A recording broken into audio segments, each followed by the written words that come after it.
ابو سلمہ رضی الله تعالی عنہ بیمار و. نبی علیہ الصلوۃ والسلام پوښتنې لورغه چې پوښتنې لورغه خپلوان بچي او خزه غیر چاپیره ټول ناستو دغه حالت د ځان کدنو سخت پیوه. نو کله چې داغه نه روح اوته خلق پوه نشو نبی علیہ الصلوۃ والسلام ورله داسې په دسترګو لاس راوکاږو د سترګې ورله پټې کړې او نبی علیہ الصلوۃ والسلام دا فرمایل وی ان الروح اذا قبض تبعه البصر کله چې روح قبض کړي شي نو دا نظر اغه ته ګوري ځکه دا سترګې غړي د لپاتې کیږي. نو چې دا خبره نبی علیہ السلام څنګه وکړله نو فزج الناس خلکو شور کو جړاګانی شروع شي خلک پوه شو چې ابو سلمہ خو وفات شو. نو نبی علیہ الصلوۃ والسلام فرمایل ولا تدعوا على انفسکم الا بخیر. په دې ټیم کې ځان ته خیری مکوئ بدې ردې مه وایئ بلکې د خیر خبره کوئ چې الله ستا امانت او تا رانه واغستو د خیر خبره کوئ ځان ته خیری مکوئ ځکه نبی علیہ الصلوۃ والسلام فرمایل وی ان الملائکه یؤمنون علی ما تقولون. تاسو چې دا کمی خبرې په دې ټیم کې کوئ په دې باندې فرشتي امین وایي. نو ډېر کله ته په غمونو کې مونږ لیدلي زنانه چې الله ما مړه کړي او ما برباده کړي او ما تباه کړي دا خو دا کیسې کوي خو په دې باندې ګورې فرشتي امین وایي دې باندې فرشتي امین وایي. نو نبی علیہ السلام فرمایل تاسو په دې ټیم کې غلطي خبرې مه کوئ تاسو په دې خبرو باندې فرشتي امین وایي. بیا د ابو سلمہ رضی الله تعالی عنها بیبي وا ام سلمہ رضی الله تعالی عنها دی ویل زما د دې خزه خاوند یو بل سره ډیره مینه وه د ابو سلمہ رضی الله تعالی عنہ او د ام سلمہ رضی الله تعالی عنها د یو بل سره ډیره زیاته مینه وه دا خزه خاوند په یو بل ډیر مینو. د ابو سلمہ رضی الله تعالی چې کله بیمار شو کنه دی ام سلمہ رضی الله تعالی عنہ ویل وی الله دې سکینه خو کس شو په د بزد سي جړه کوم چې تاریخ په یاد ساتي. مونږ الله تبارک وتعالی فائدہ کړیو په دې دنیا کې به په مونږ باندې خوشحالي هم راځي غمونه به هم راځي. مونږ به ګورو چې په غم او په ښادۍ کې طریقه د نبی علیه الصلاۃ والسلام سوا چې د هغې مطابق مونږ خپل ژوند تیر کو. په ژوند کې خوشحالي راتلل دام د الله د طرف نه امتحان وي غم او مصیبت راتلل هم د الله تبارک وتعالی د طرف نه امتحان وي. لکه سوره ملک الله تبارک وتعالی فرمایي خلق الموت والحیاة لیبلوکم ایکم احسن عملا. الله مرګ هم پیدا کړی دی او ژوند هم پیدا کړی دی ازمیخ کوي په تاسو باندې امتحان کوي په تاسو باندې چې په تاسو کې کم انسان ښایسته عمل کوونکی دی. ښایسته عمل ویلی دی ډیر عمل نه دی ویلی اشاره د دې خبرې ته کو عمل ډیر شي خو چې د نبی علیہ السلام د سنتو خلاف اس پیدا نه لري. خیسته عمل هغه دی چې کم د الله او د الله د رسول په طریقو باندې وکړی شي. نو ژوند هم دی مرګ هم دی. دغه آیت مبارکه ته کو وګوري الله تبارک وتعالی مرګ لومبې کړی دی په ژوند باندې حالانکه اول ژوند دی او مرګ خو وروسته راځي کنه خو دغه آیت کې الله مرګ لومبې کړی په ژوند باندې. مفسرین د دې نکتې بیان کوي وی الله مرګ په ژوند ولې مقدم کړی او مخکې کړی دی اشاره د دې خبرې ته چې په دنیا کې ژوند تیری نو مرګ به ځان ته مخې ته ساتي مرګ به نه یېری دنیا کې ژوند کوا خو دا خبره مه یېروه چې په ما پسې مرګ هم را روان دی. مرګ په هر ټایم کې ځان ته یاد ساته اسې نه چې چېرته د دین د چوکاټه ونوځي د اسلام د شریعت چې کوم حدود دي پولې دي اسې نه چې هغه کراس کې او د هغې نه اخوا لاړ شي. ژوند کوه خو ځان ته مرګ یاد ساته. ژوند الله راکړی دی نو په دې ژوند کې به خوشحالۍ هم وي، نو په دې ژوند کې به غمونه هم وي. په دغې آیت کې الله لومبی مرګ ذکر کړی وروستو ژوند یې ذکر کړی دی. د دې وجې نه موږ به د دغې آیت مطابق اول د غم او د مصیبت بیان وکړو. دنیا ته الله را لېږلي یو، الله تبارک وتعالی را له نیټه مقرر کړې ده. یو وخت را روان دی او په هغې کې به د دې دنیا نه ځې د خپلو خپلوانو نه به جدا کېږي. هغې له تیارې پکار دی. نو چې مرګ راځي نو ژوندو له څه کول پکار دي؟ دوی به څه کوي؟ غم خو به په هر کور کې راځي که نه؟ هر کور کې غم راتلونکی دی. دې ته به موږ ذهناً ځان تیار ساتو. هر کور کې غم او مصیبت راتلونکی دی. نو چې غم راځي نو آیا په دې کې طریقه د شریعت څه ده؟ نو حدیث مبارک کې راځي نبی علیه السلام فرمایي کو چرته د یو انسان ځانکدن شروع دی حالت د مرګ کې دی، ژوندو له څه کول پکار دي په دې ټایم کې؟ نو حدیث مبارک کې راځي تاسو دغه کس ته تلقین د لا اله الا الله کوئ. کم خلک چې ژوندی دی نو د چا چې ځانکدن شروع دی د هغه په خوا کې د کینی او د لا اله الا الله کلمې تلقین دی کوي. تلقین د کلمې به څنګه وي؟ دته به نه وایي چې ته کلمه ووایه، ځکه هغه د ځانکدن په سختو کې دی، هغه د بیمارۍ په سختو کې دی. کو ته ورته ووایي شا به کلمه ووایه او شا به تلوار وکړه کلمه ووایه، هسې نه چې هغه په دغه ټایم کې د کلمې نه چېرته انکار ونه کړي. کو په دغه ټایم کې هغه د کلمې نه انکار وکړو چې نه وام کلمه، الله دې نه کړي هسې نه چې د کفر په حالت کې د دنیا نه لاړ شي. نو ته به هغه ته نه وایي چې کلمه ووایه، بلکې ته به په تیز آواز باندې کلمه د مړي په د چا چې ځانکدن دی د هغه په خوا کې به وایي چې لا اله الا الله محمد رسول الله. دا کلمه به تیزه تیزه وایي. امید د رب نه دا دی چې د هغه په ژبه باندې هم دا کلمه جاري شي. حدیث مبارک کې راځي نبی علیہ السلام فرمایي لقنوا موتاکم، تاسو خپلو مړو ته تلقین کوئ لا اله الا الله په لا اله الا الله کلمې سره. دا تلقین به ولې کوئ؟ ځکه حدیث مبارک کې راځي نبی علیہ السلام فرمایي من کان آخر کلامه لا اله الا الله دخل الجنه. نبی علیہ السلام فرمایي د چا چې په ژبه باندې آخري خبره دا راله چې لا اله الا الله، نبی علیہ السلام فرمایي دخل الجنه، دا انسان جنت ته داخل شو. نو ته ورته په خوا کې په تیزه تیزه وایه لا اله الا الله، کیدای شي د هغه په ژبه باندې هم شروع شي لا اله الا الله، او دا د هغه آخري کلمه شوه، بس دا انسان جنتي دی. دا آخري خبره د هغه شوه، دا انسان څه دی؟ جنتي دی. خدا نه کله کله موږ د یو انسان په خوا کې ناست یو، د هغه په ژبه باندې کلمه رانشي هېڅ هم ونه وایي، یا کله موږ خبر هم نه یو د هغه د شپې ساه ختلی وي، خلک سهار خبر شي ما پاسه و هغه مړو، نو ته به څه وایي چې دا مسلمان نه دی؟ نه دا مسلمان دی، دا مسلمان دی. کافر به هله و چې هغه د کلمې نه انکار کړی وي، دا مسلمان دی سره د کلمې د دنیا نه تللی دی. خو به هر حال طریقه دا ده چې په یو کور کې یو انسان مري، زما ستا دا ذمواري ده چې د هغه په خوا کې کینو او په تیزه تیزه باندې تلقین د کلمې ورته کوو لا اله الا الله، دا کلمه ورته وایو. کله چې دا انسان وفات شو، دویمه طریقه بیا څه ده؟ دویمه طریقه دا ده چې د هغه سترګې غړېدلې پاتې شي، د هغه خوله وازه پاتې شي،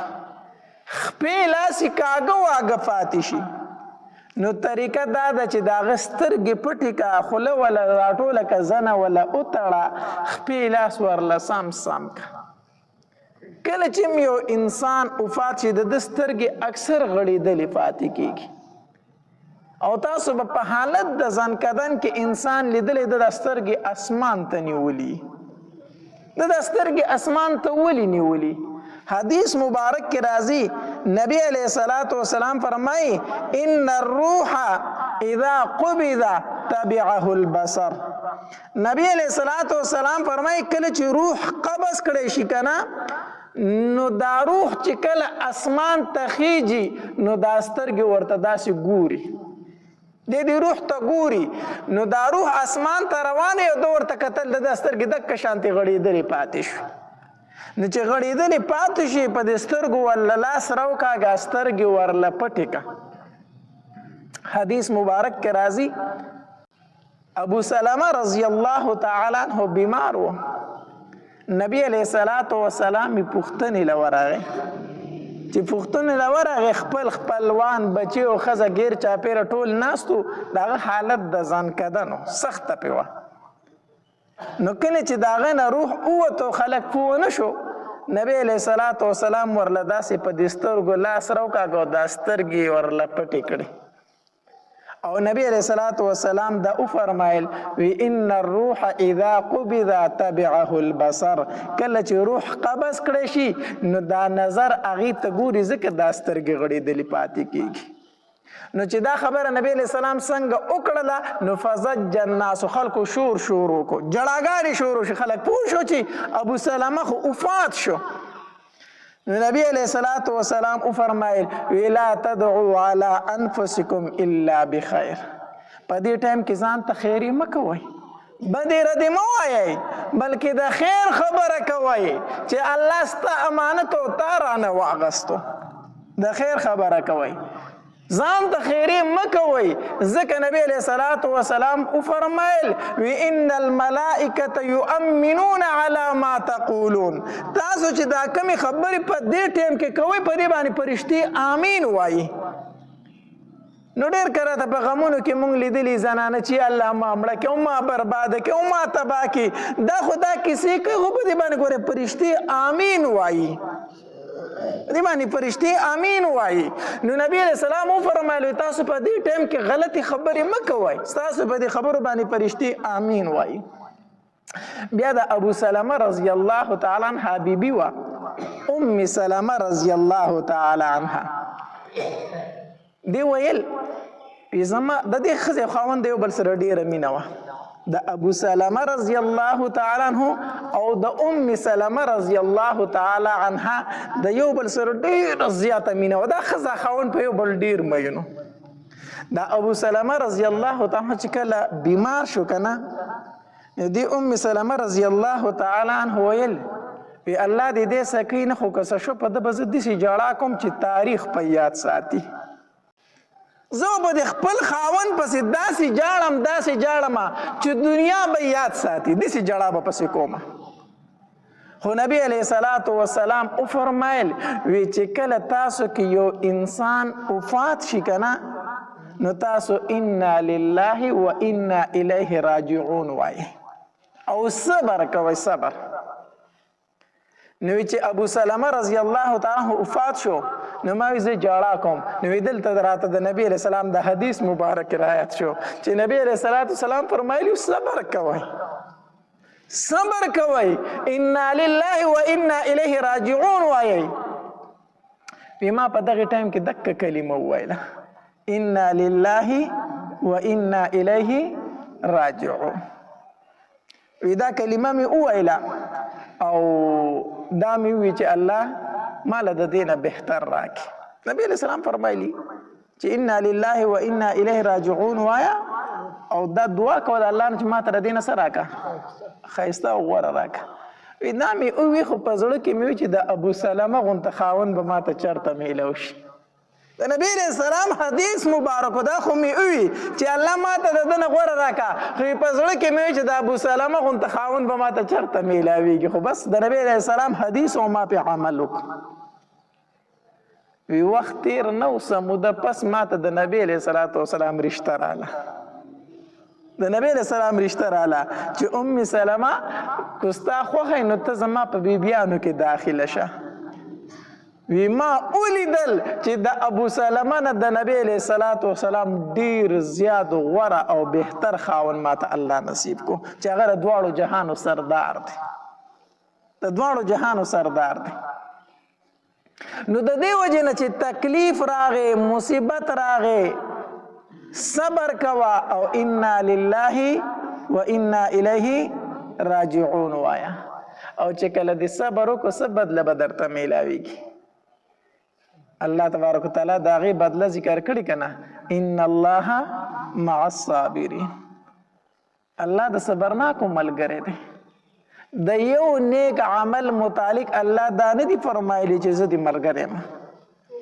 د یو نیک عمل متعلق الله دا نه دي فرمایلی چې دا عمل دی وکړو ملګری دی زه یم بلکې د صبر متعلق دا ولی چې صبر دی وکړو نو زه دې ملګری یم نو چې الله دې ملګری شو نو پاتې څه شو بیا کمی د څه شي راغی نو مصیبت پر راځي غم پر راځي تکلیف پر راځي خو څه به وایي انا لله و انا الیه راجعون وایي او صبر به کوي حدیث مبارک کې راځي نبی علیه الصلاة والسلام فرمایي وی چې کله د یو مسلمان بچی مړ شي او فرشتې ترې روح واخلي او دا فرشتې دا روح اسمانونو ته اوسي نو الله تبارک وتعالی د دې فرشتو نه تپوس کوي وی اخذتم ولد عبدي تاسو زما د بنده بچی نه روح واغستو د هغه نه خو د هغه بچی قبض کو زما د بنده نه تاسو بچی واغستو فرشتي ورته وی الله او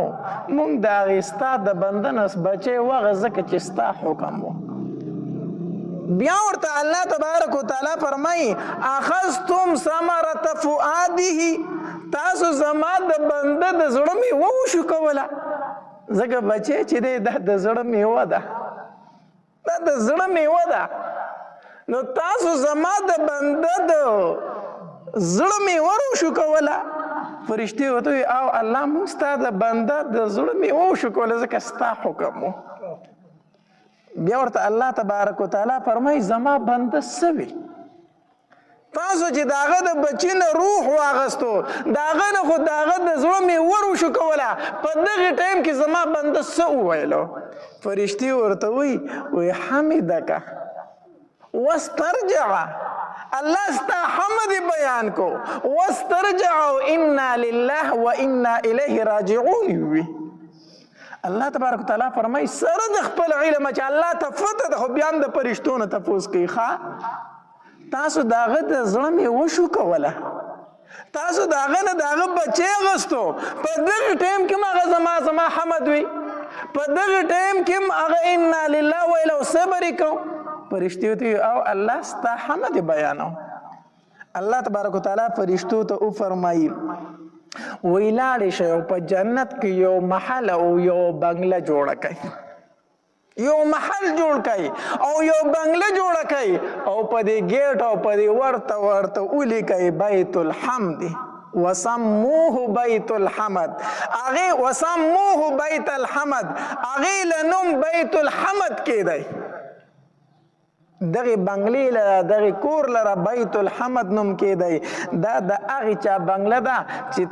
ما د هغه نه بچی واغسته او هغه بیا هم زما حمد وي دا د هغې چا کور دی او د هغې چا بنگله ده الله نو په هر ټایم کې به د الله حمد بیانوي د الله شکر به ادا کوي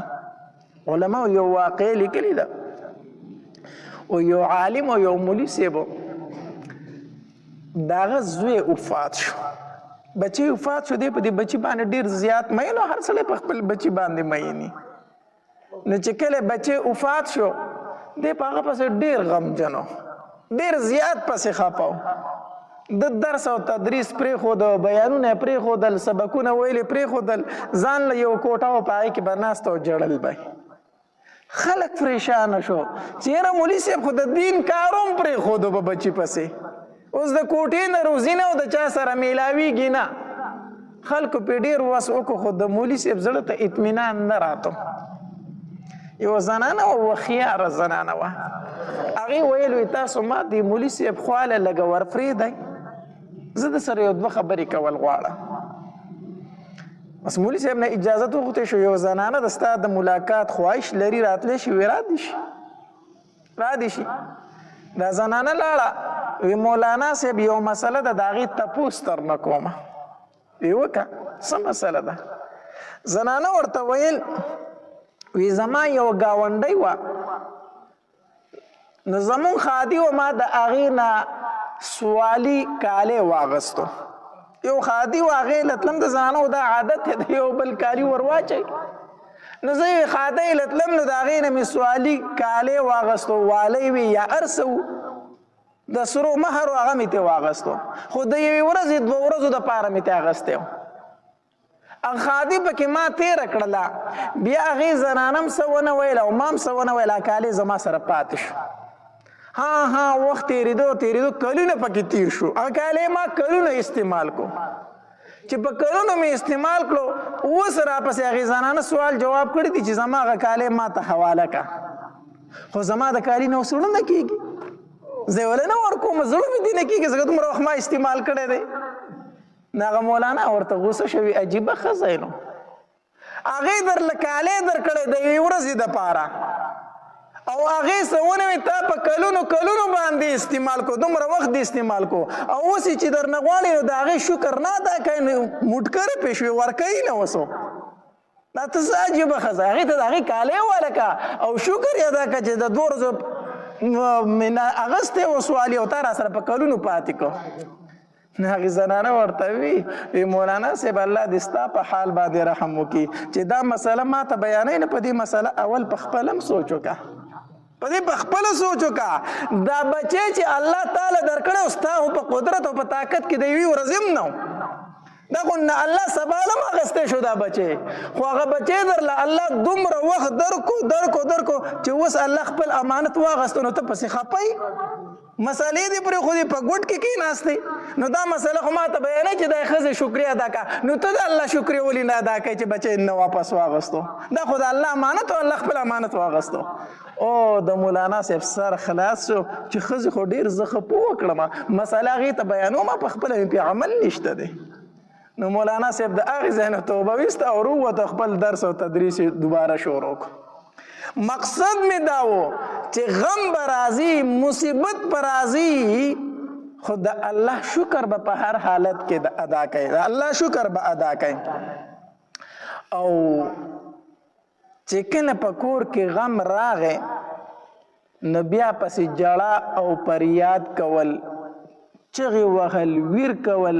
دا په شریعت کې ممنوع دي. حدیث مبارک کی راضی نبی علیہ الصلوۃ والسلام فرمائی وی صوتان ملعونان فی الدنیا والآخرہ، دو आवाज لري چې دا الله ته په دنیا او په آخرت کې ډیر زیات ناخوښه دي. لعنتی आवाजونه دي، لعنتی आवाजونه الله دې نه ډیر زیات نفرت کوي. دو आवाज دي. کم نبی علیہ الصلوۃ والسلام فرمائی یو आवाज د ټنګ ټکور، د ګانو بجانو आवाज، د ټنګ ټکور आवाज، د الله ته ډیر زیات ناخوښه دی، لعنتی आवाज دی. الله دې زموږ په حال رحم وکړي. او دویم نبی علیہ الصلوۃ والسلام فرمایي د ویر आवाज، په خادۍ کې د ټنګ ټکور आवाज او په غم کې د ویر आवाज، د الله ته ډیر زیات ناخوښه आवाजونه دي او لعنتی आवाजونه دي. الله تبارک وتعالی ته ډیر زیات نفرت کوي. الله دې زموږ په حال باندې رحم وکړي. الله تبارک وتعالی فرمایي دا لعنتی आवाजونه دي. او مونږ پښتانه څه وایي؟ زمونږ پښتانه وایي وی غم په ویر او خادي په ټنګ ټکور ښایسته کېږي. هغه خادي ده چې ټنګ ټکور پکې نه، هغه غم دی چې ویر پکې نه وي. نو موږ وایو خادي په ټنګ ټکور او غم په ویر باندې ښایسته کېږي. خادي په ټنګ ټکور نه ښایسته کېږي. په دې ټنګ ټکور د ځان هم برباد کړو، د کور نه د برکتونه هم ختم کړو. څومره غوبل په دې خادۍ کې وي که نه، دا څومره ټنګ ټکوري که نه، میاشت بعد معلومات کوه خوا خینګور یو بل ته لاندې وتي. صحیح شو؟ بیا وی دا مې څه بلا را دنده کړه، خو چې راوستې مې که نه په کور کې مې غوبل جوړ دی، نو غوبل به جوړ نه وي. په کومه ورځ چې تا راوسته، تا د رحمت فرشتې د کور نه لېږلې وي، ستا په کور کې هغه درز غوبل جوړو چې تا پکې شریعت پیژندم نه، تا اسلام پیژندم نه، نو د کور نه دې فرشتې د واده په ورځ رخصتې کړي، نو اوس خامخا د انګور نه به درته بلا جوړی. اوس نو دا لعنتي اوازونه دي، د دې نه فریض پکار دی. په خادۍ کې ټنګ ټکور او په غم کې ویر کول، ویر جړه فریاد کول. الله حدیث مبارک کې راځي، نبی علیہ الصلوۃ والسلام فرمایي من ضرب الخدود وشق الجيوب ودعا بدعوة الجاهلیه. نبی علیہ الصلوۃ والسلام فرمایي وای زما امتی نه دی هغه انسان، کو نارینه دی او کو زنانه ده، زما د امت نه د سر دینا کم انسان چې په غم کې مخونه وخی، په غم کې څه وخی؟ مخونه وخی. وشق الجيوب او د ځان نه کپړې شلی، ودعا بدعوة الجاهلیه او د جاهلیت هغه چغې وی. بس الله زه دې لیدلی ومنو، زما بچی دې لیدلی ونو، د بل چا دپاره غم نشته، خو ما دپاره غمونه دي. نو د جاهلیت چغې وی. نبی علیہ الصلوۃ والسلام فرمایي دا زما د امت نه د سره دی نه دغه انسان. حدیث مبارک کې راځي، نبی علیہ الصلوۃ والسلام فرمایي وی کمی زنانه چې په غمونو کې ویر کو ویر او دا مړه شوه، نو نبی علیہ الصلوۃ والسلام فرمایي په میدان محشر کې به د دې په بدن باندې د ګوګړو جامې وي، د ګوګړو جامې به وي. دا ګوګړ چې دي که نه، دا ډېر ناکاره څیز دی. یو ورم زیات کوي، دویم په بدن پورې د ربړ غونتان خلي مو، او دریم بدبویم ډېره زیاته کوي. نو کمی زنانه چې په غمونو کې ویر کا ویر، د قیامت په ورځ باندې به د هغې په بدن پورې ګوګړ انختی وي. الله دې فنا راکړي. نبی علیہ الصلوۃ والسلام فرمایي وی اربع فی امتی من امر الجاهلیه. څلور خبرې داسې دي، څلور خبرې چې زما په امت کې دا د جاهلیت هغه خویونه را روان دي. د جاهلیت په دور کې به چې خلکو دا کم کارونه کول، زما په امت کې دغه څلور خبرې د جاهلیت را روانې دي. کمی کمی یو نبی علیہ الصلوۃ والسلام فرمایي الفخر فی الانصاب، په نسب باندې فخر کول. په نسب باندې څه کولو؟ فخر کول. زه خو پلان کې منو، زه خو پښتون یم منو، زه خو ډینګې منو. دې خبرو له اعتبار نشته دی. ان اکرمکم عند الله اتقاکم، د الله په نسبت باندې غوروالی او ښکتوالی په تقوا سره دی. چې څومره در پکې تقوا وه، دومره د الله په نسبت باندې ته اوچت وي. او چې تقوا در پکې نه وه، ته د دنیا بادشاه دی. ولې نه د الله په در کې ستا د سر قیمت د ماشي د وزر هم نشته، د ماشي د وزر هم نستا قیمت نشته دی. ته خو وایې زه د کلي ملک یما، پښتون یما، پلانکې یما، ډینګې یما، خو چې فاسق او فاجر د الله په دربار کې د ماشي د وزر نه هم سپکې. ځکه د الله په نسبت باندې معیار د اوچتوالي چې دغه تقوا ده. نو الفخر فی الانصاب، فخر کول په نسب، دا جاهلیت خبرې دي. او نبی علیہ السلام فرمایي دا زما په امت کې را روانې دي. دویم نبی علیہ الصلوۃ والسلام فرمایي والطعن فی الانصاب، په نسب باندې طعن لګول. مړه دا ما ته خبرې کوي، کسبګر سړی دی، سړی دته وګوره، خبرو ته وګوره، زمونږ دا خبرې دي که نه. طعن کول په نسب باندې، دا خو کمزوري خاندان والا دی او کمزوری سړی دی، دی ما ته خبرې کوي. دا د جاهلیت خوی دی، در جاهلیت خوی دی. او دریم نبی علیہ الصلوۃ والسلام فرمایي والاستقاء فی النجوم، باران معلومول پستور سره دا د جاهلیت طریقه وا چې باران به وشو نو مسلمانانو به وی مونږ باندې الله باران وره مونږ باندې الله تبارک وتعالى باران وره او کفارو به سویل دا پلان کې ستور ښکار شو داغه د وجه نه دا باران وشو دا پلان کې ستور ښکار شو داغه د وجه نه باران وشو هغه په پستور باندې باران چې دا ستور راشي باران کیږي چې دا ستور راشي باران کیږي لکه زمونږ د خلکو هم دا یو نظریه غونته ده کنه چې په پلان کې موسم کې باران دی پلان کې هغه په هر حال تجربه ده چې دې موسم کې خو بالکل داسې کول چې په دې موسم کې باران یو بیا به نه دا غلط خبره ده ډېر کاره ته په شکال تیر شي باران مونږ په سترګو ونینو شي که نه او کله ناکله د باران موسم نه او بارانونه الله تبارک وتعالی راووري بس دا د الله په قدرت کې ده او څلورم نبی علیه الصلاۃ والسلام فرمای النیاحة ویر کول دا ویر د جاهلیت د زنانه و عادت یو سړی چې به مړ کېده که نه هغه به وصیت کو وی په ما باندې به جړا کوئ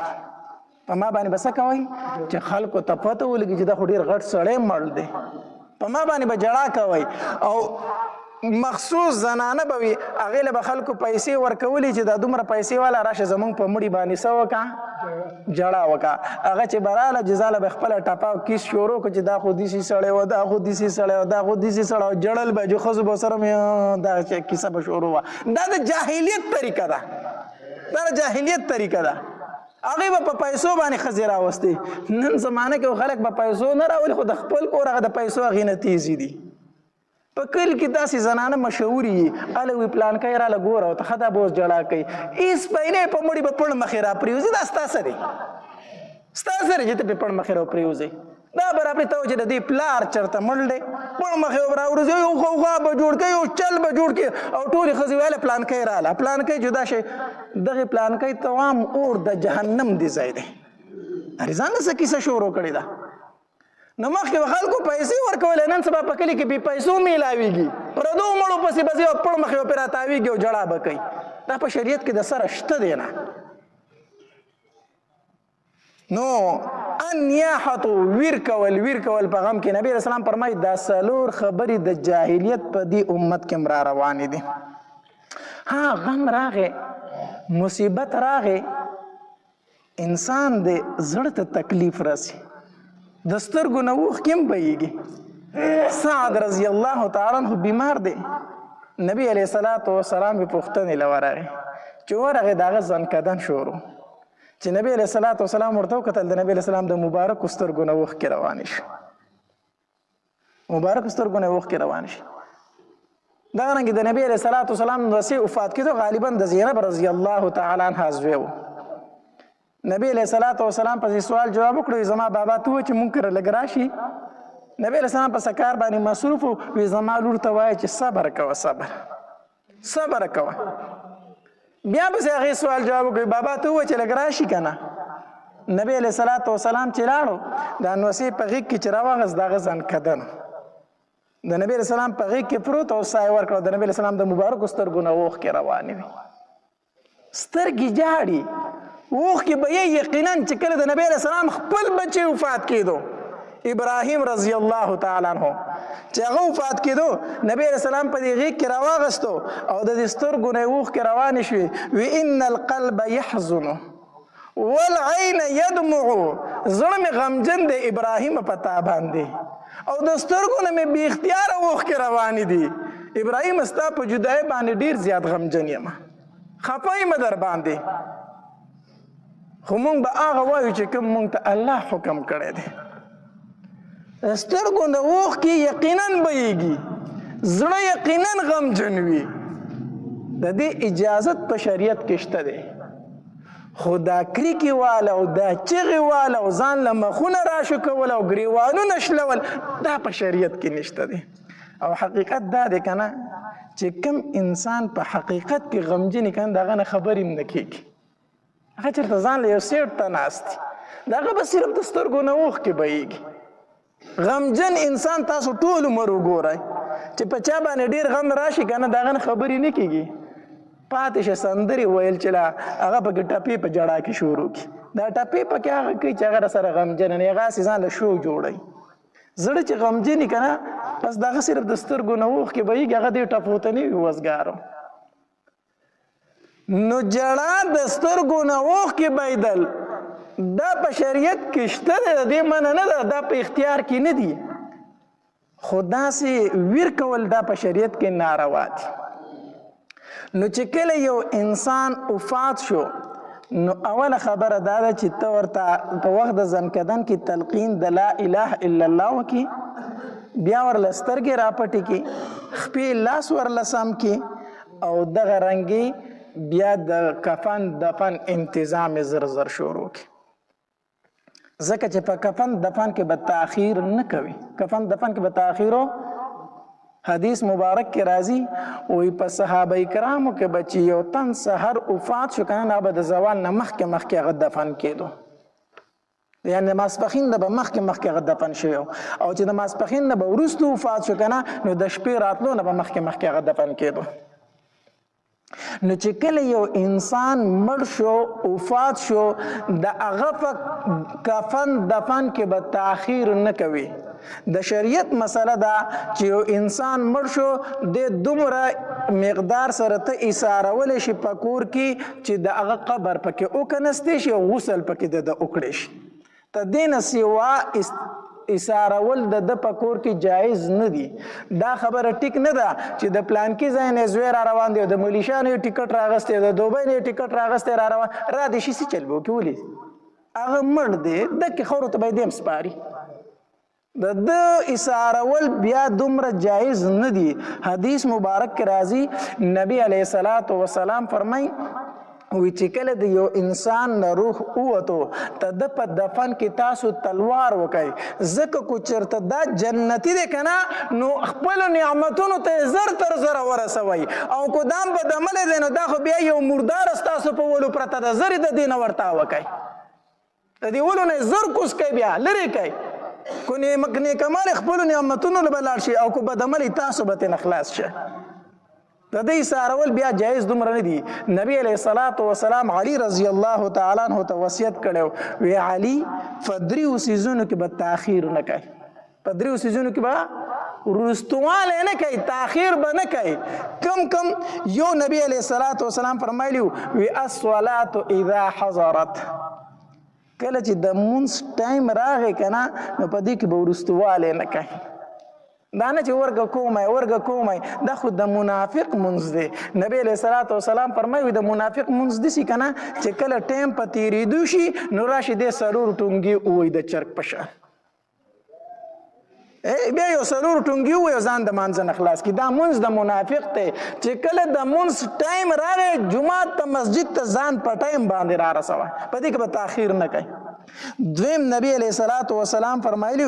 والجنازة اذا حضرت، کله چې جنازه حاضر شي که نه نو دا ایثاروه ما، په دې په وړو کې تلوار یې کوه، کور کې دا مه ایثاروه. او دریم نبی علیه الصلاۃ والسلام فرمایلی وی پیغله جینۍ، په کور کې د جینۍ پیغله شوله دا ځان ته هسې مه کېنوه، مناسب رشته ورته کوم ځای کې میلاو شوه هلته یې ورکه. نن مصیبت دا دی وی ورګه دی خو لا تعلیم نه دی پوره کړی، ورګه دا خو به شپاړسم کوي، ورګه دا خو به امپل کوي، ورګه زه لا ډاکټره جوړوم. نو چې ډاکټر ته جوړېږي ته په دې منځ کې نکاح کړی چې هغه ډاکټر شي هغه وایي دا تا راله څه شي کتلی در سره کوم نه زه به اوس په خپله خوښه کوم، داسې که نه دا خو له نکاح د مخکې نه کړي، خو دی ورګه زه ډاکټره جوړوم. نو چې ډاکټر ته جوړه کړي هغه وایي دا تا راله څه شی کتلی زه به اوس په خپله خوښه کوم، نو مصیبت کې ګیر شي. دا ولې تا د نبي علیه السلام په حدیث عمل ونه کړه چې دا پیغله شوی وې تا ته تپوس کړی وې پلانکی ځای کې ستا رشته کوم ته پرې رضا یې کو دې وي او ورې کا، کو دې وي نه بله مناسب رشته وله وګوره. نو دا د شریعت موافق خپل غم هم جوړول پکار دي، خپل خادي هم جوړول پکار دي. په دې طریقه باندې زمونږ معاشره به څنګه ټیک کېږي، زمونږ معاشره به هله ټیک کېږي چې مونږ د نبی علیه الصلاۃ والسلام په شریعت باندې عمل وکړو. د دې وجې نه حدیث مبارک کې راځي نبی علیه الصلاۃ والسلام فرمایي وی کوم انسان چې بادشاہ هم وي او انصاف پکې هم وي، بادشاہ هم دی او انصاف پکې هم دی. الله تبارک وتعالی ته په مخ د ځمکه باندې دا خوښ انسان دی، بهترین انسان دی، بادشاه هم دی. کو ظلم کوي کولی شي، طاقت دی ورسره، زور دی ورسره، خو د هغې باوجود دی انصاف کوي. نو الله تبارک وتعالی ته دا په انسانانو کې خوښ انسان دی، بهترین انسان دی. او ګوره کم بادشاه کې چې انصاف موجود وي کنه، ته د سره د الله تبارک وتعالی امداد هم وي. د دې وجې نه حدیث مبارک کې راځي وی ملک بادشاهت دا د کفر او د شرک سره چلیدی شي، خو د ظلم سره نشي چلیدی. ای بادشاه دی، کافر دی، مشرک دی، خو چې انصاف ته پکې کنه نو د بادشاهت چلیدی شي، د په ملک کې به سکون وي، آرام به وي. الله تبارک وتعالی د ته مهلت په دنیا کې هم ورکوي. خو چې کم بادشاه دی اگر چې مسلمان دی، خو چې ظلم دی پکې، انصاف پکې نشته دی، غریب سره ظلم دی، زیاتی دی، د په ملک کې به چرته خوشحالي را نشي، د بادشاهت او د ملک چرته وړاندې نشي تللی، مخکې نشي تللی. دا او داسې شوي دي د مسلمانانو بادشاهان دا به ډیر زیات انصافدار وو. چې کله د مسلمانانو په بادشاهانو کې انصاف موجود وو، د دې وجې دوی په ټوله دنیا باندې حکمراني کړې ده. په ټوله دنیا باندې مسلمانانو حکمراني ځکه کړې چې په دوی کې انصاف موجود وو، ظلم پکې نه وو، زیاتې پکې نه وو. او د کمې ورځې نه چې د مسلمانانو په بادشاهانو کې ظلم راغلی دی که نه، دوی په زوال شوي دي، دوی په زوال شوي دي. اوس پې د کافرانو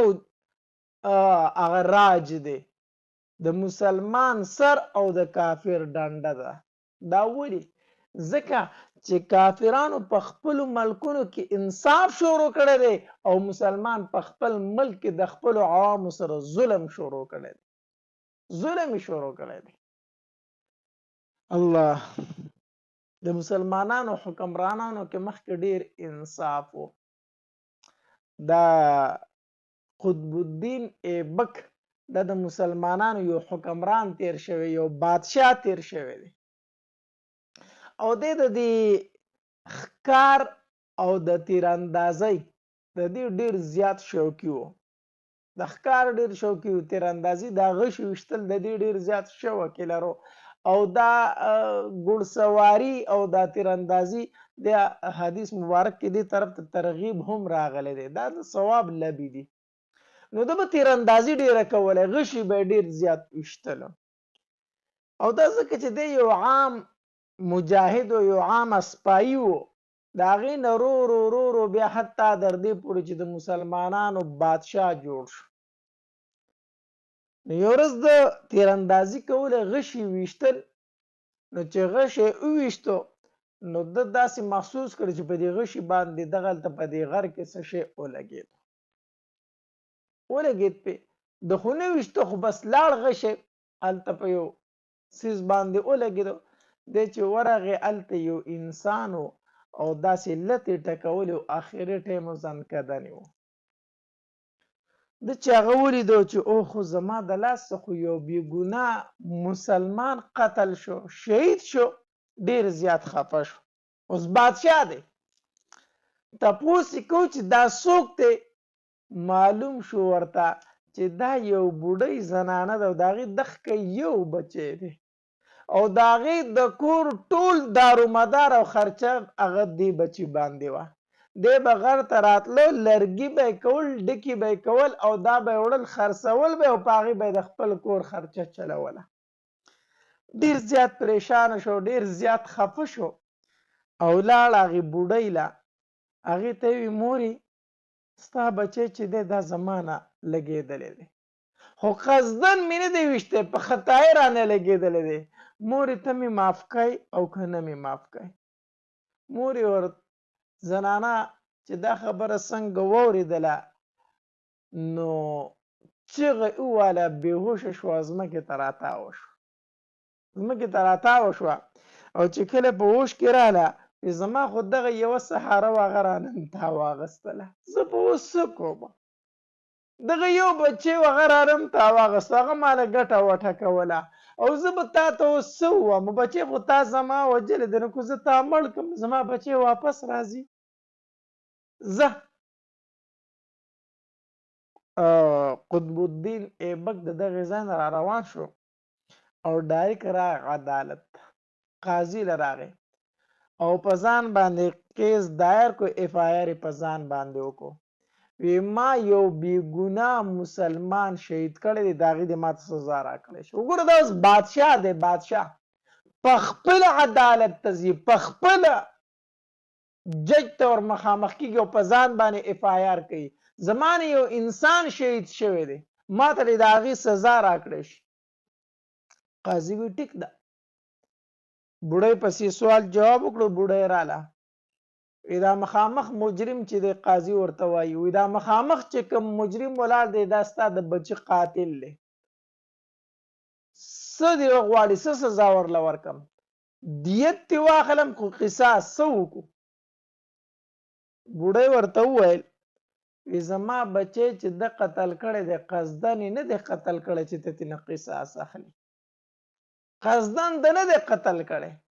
وی دیت ته له واخلم وی دیت هم نه اخلمه ځکه چې داسې یو انسان چې هغه د ملک بادشاه دی هر څه کولی شي بیا هم راغلی دی او په ځان باندې اف آی آر کړی دی په ځان باندې رپورټ کړی دی او د مجرم په شان ولاړ دی زه به د هغه نه بدل څه واخلم وی خیر دی که زما بچی مړ دی د نن نه بعد زما بچی چې دی قطب الدین ایبک دی دا بادشاه زما بچی دی که نه داسې نیکمله انسان زما بچی شو که خیر دی که زما بچی مړ شو الله ما معاف کړی دی ما بخلی دی زه ترې اسم نه غواړم دا زما بچی دی چې دا خبره جج واورېده نو قطب الدین ایبک ته وویل د مسلمانانو بادشاه ته حکمران ته د دغې زمانې چې کوم بادشاه دی اوس دی د مجرم په شان ولاړ دی قاضي ورته څه وایي وی که دې بوډۍ نه وی معاف کړی که نه نو تا ته به ما داسې سزا درکړې وه چې تا به یاد ساتلی و